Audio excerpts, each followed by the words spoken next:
gosh. Teaching them to submit to their husbands, teaching them like how to be good wives. And if you think that's crazy for that time period, keep in mind that still at many universities in the States, in the 1940s and 50s, up until I would say the 1970s, when women went to universities, it was called an MRS degree. MRS. Oh my God, Mary, what? Mrs. That the only reason that a woman would go to university was just to find a husband, a suitable husband. So they were called an MRS degree. And one of the most common subjects that were taught at this time, and even at progressive women's universities at the time, homemaking, which they called home economics, but basically it was about like how to entertain your guests when your husband brings home, you know, business people, how to clean your house, how to cook meals to entertain your husband's business partners, or to keep your family happy, to keep your husband happy. Like this is what they were teaching women, and this is not the 1800s. This is, you know, what's that? We still have that. And you still have that. Absolutely. Yeah. People still will call women more like kind of the older guard, will still, or not even older guard, but it was still called, whenever a woman goes to university, an MRS degree. My father once jokingly referred to it as that, and that was the last time he jokingly referred to it as that. That was a one-time joke, and it ended there. But yeah, so again, guys, like, you have to keep in mind all of these things going on at the time when she publishes this, and then remember what I told you on Thursday, yesterday. She publishes this novel knowing how it's going to be received in the public. She publishes this novel knowing what people are going to say, knowing that it's probably going to destroy her career. I think she knew it was going to destroy her career. I don't think she quite realized just how much it was going to destroy her life. So, again, guys, these are all just things that I want you to keep in mind as you read this, because this is probably not a novel that you would just necessarily pick up and choose to read. It's Victorian. Like, again, you have to kind of really read between the lines sometimes to figure out what's going on. This is why I'm giving you this, to kind of help guide you through some of it. It's why I'm telling you, please have chapters 1 and 2 read by Tuesday, because then we're going to, like, this is my, and this is not even my original copy, this is just my teacher copy. And this is every page. Every single page. Oh my God. So, but this is what I want you guys to do, is if you find a passage that's interesting or odd or that you don't understand, highlight it, make a note, circle it, underline it, do whatever.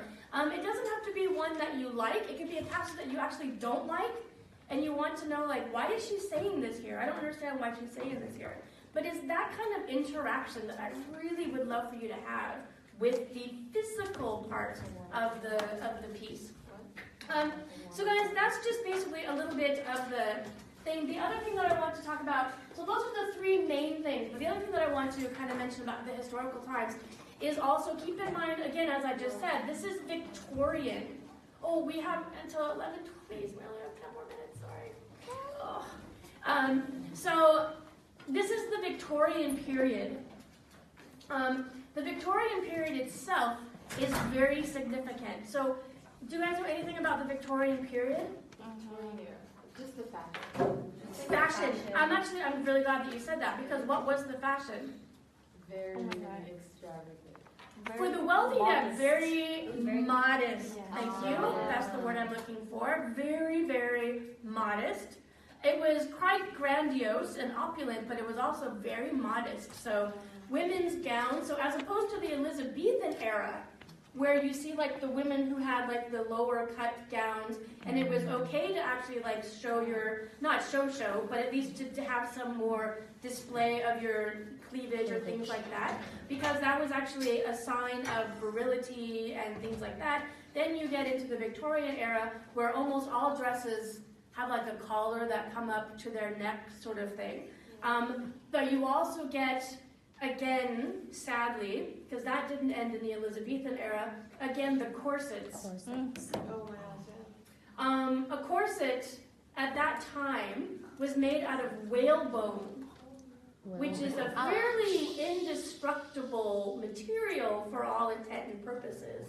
So, and what they would do is, especially for the women who had to wear these, they had attendants who would actually, they would sometimes have, the woman would have to hold herself and brace herself so that they would have leverage enough to where the attendant could pull and tighten the corset as tight as possible. And during this time period, also toward the late Elizabethan era, but also really the Victorian era, women were having surgeries to remove their last rib bones. yeah, I heard that one. Either to remove the last two ribs, because then they could really squeeze in. Some women's waists were this big. Really. There are, you can see some really quite, if you're into that kind of macabre kind of thing, you can go online and find pictures of women with these Small, tiny, like 12-inch waists. Insane. Women during the Elizabethan period and then into the Victorian era were eating arsenic, which is rat poison. What? Why? In small amounts because it causes your skin to pale. Oh. So that was kind of like the white that women still use now to make their skin whiter, but now it's just creams and stuff. But back then they would eat small amounts of arsenic because it really drains your face of natural color and makes it kind of that porcelain white, which was the big quotes ideal beauty at that time. That's why you see women walking around with parasols, because if you had a tanned face, that meant that you were a worker, not part of the privileged or whatever. So having dark skin was a negative because it meant you were low class. That still happens. And that still happens. That still happens. Again, that's what I mean, like all of this stuff, the more things change, the more things stay the same. We still hold on. There's a great, I'll upload it into our Dropbox because it's such a great article. There's a great article by The New Yorker, and it's basically talking about the myth of whiteness in art history. But interestingly, they've shown that going back to some of the sculptures, the earlier paint was actually darker paint. But what happened is it just kind of, when the paint would rub off, then when modern, as in like the people during those times, would repaint it, they would of course want to repaint it in what they thought was an ideal way. So that's how a lot of art ended up now as being very white skin, even though maybe it originally was darker skin or light or tan or whatever skin. And it's because when the paint left and people were retouching this art, they would just make it over in what they thought was their ideal. Don't get me started on that, because that's a plague of literature from the earliest periods, because the only people who were completely literate at the time, like when we first started writing, were monks. And there was a lot of interpolating going on. Interpolate means to add your own feeling. We're actually going to be talking about interpolating when we do research papers. But to interpolate means to add your own feelings and emotions to somebody else's ideas. And one of my professors, my old English professor, would always talk about the pesky monk interpolators, because a lot of literature they don't know now, is that what was originally written? Or is that how the monks transcribed it and changed it to be more appropriate and proper and for the edification, like the learning of people? They didn't want anything negative to be written down. Anyways, but that goes back to literature and art, and it's still happening today. So that's what I mean, like we talk about all of this stuff like it's history, but it's today. All of this is today. So just very quickly, then with the Victorian era, oh my goodness. So Victorian era, was not only applied to women, but there was also something connected to men. Maybe you don't want to record this. The speech is going to be like, so there was, men also had to, because the fashions, and I have this here, well, anyways, I'm still going to give this to you. Do you guys, if you want to leave at 11:20, you can. But if you don't mind staying just like a few minutes, because I do want to still show you the slideshow of the characters, that's really important. But I do want to kind of finish up some of this background information. And I shouldn't have been talking about Game of Thrones for the first 5 minutes. Sorry. So the fashions for women were these dresses, tight waist, but the fashion for men were very, very tight trousers.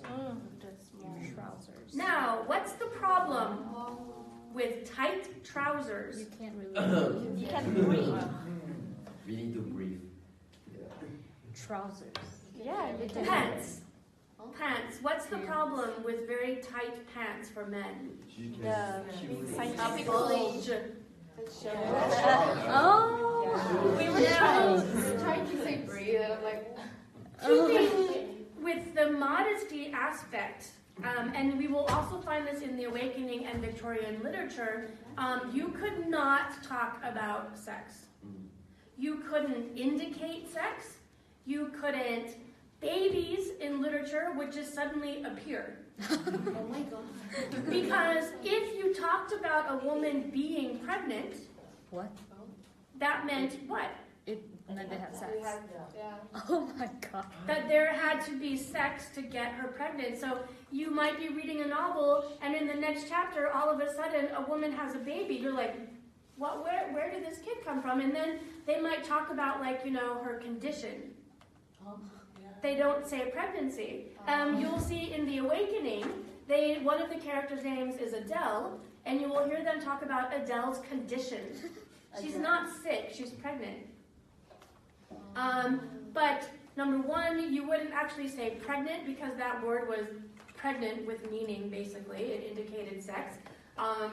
You couldn't talk about a woman giving birth because that was talking about way too much. Sex was really OTT for them at that time, like really over the top TMI, too much information. So they just suddenly, a baby would appear. That was very common in Victorian literature. So, but also for the men at the time, that was the fashion. So they had to figure out a way, really, I mean, again, we're all adults, so I'll just tell you, they had to figure out a way to deal with the bulge.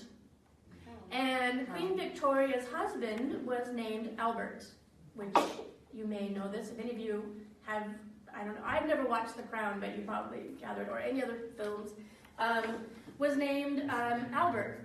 And he was a prince. He wasn't a king because he was just what was called a consort, prince consort, which means somebody who marries a monarch. So he was Prince Albert. And Prince Albert had to set an example for the public of how to eliminate the bulge. You tuck it. You what? You You can. could tuck, but there was always the problem of that it might come Untucked. untucked. So the solution was, and you still have this now, what's called the Prince Albert piercing. Piercing? Wait. The Prince Albert